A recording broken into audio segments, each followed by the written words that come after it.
the example I gave, but for food. And so when we're talking about entrepreneurship in this context, it could mean tomatoes, it could mean cauliflower. And so we are working with entrepreneurs every day who are at their core business people.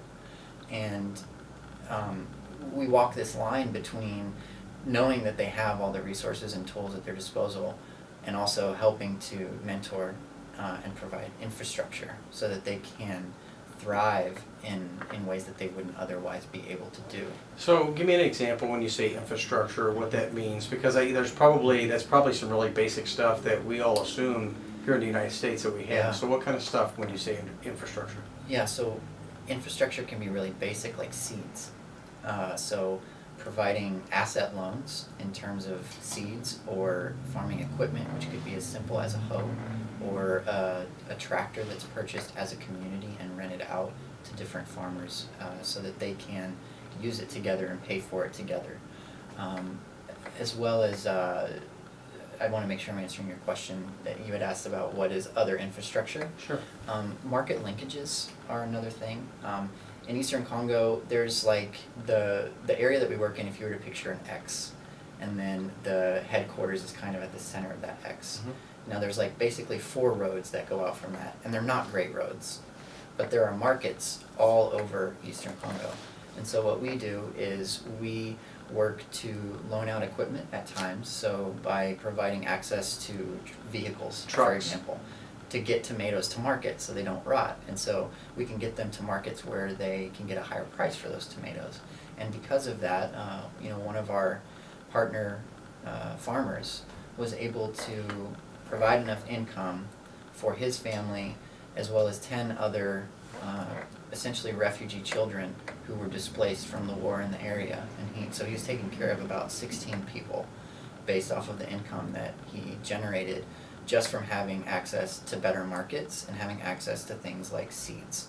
And so these are very basic things that... Yeah, you're making me feel really guilty for the $4 coffee I had about 2 hours ago. Right. And also there's coffee all over Congo. One thing that's not very well known is that a lot of the Rwandan coffee that you buy in a coffee shop is sometimes actually Congolese because it's smuggled across the border. Because Congo is just awash in coffee. So yeah, don't feel bad about that. Actually, what we need to do is find a way to get Congolese coffee over here, so you can spend $4 on your. And what's keeping that from happening? Just in your opinion. Yeah, so there's challenges with export in a country where if it rains really hard, semi trucks can actually get stuck on the road for a month, and there's actually cities that almost form around these like stuck trucks along the road where. If you're stuck there from the rain and your truck is stuck in the mud, they'll sleep under their trucks, and almost like cities will form around them of markets and just basic things that you would need until the road is ready to be driven on again.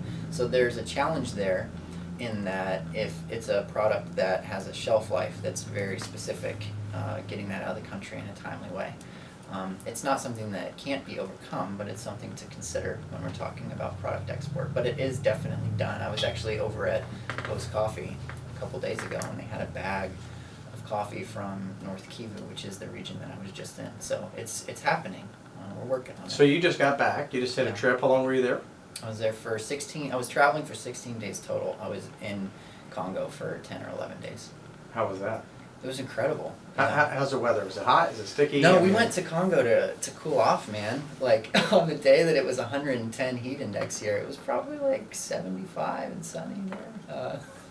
So the weather was great the whole time we were there. We're there kind of during the rainy season though, so it's not always that cold. But you're also. And where'd you stay? Did you stay in some kind of a camp or? No, we stayed in the town of Beni, where the headquarters is.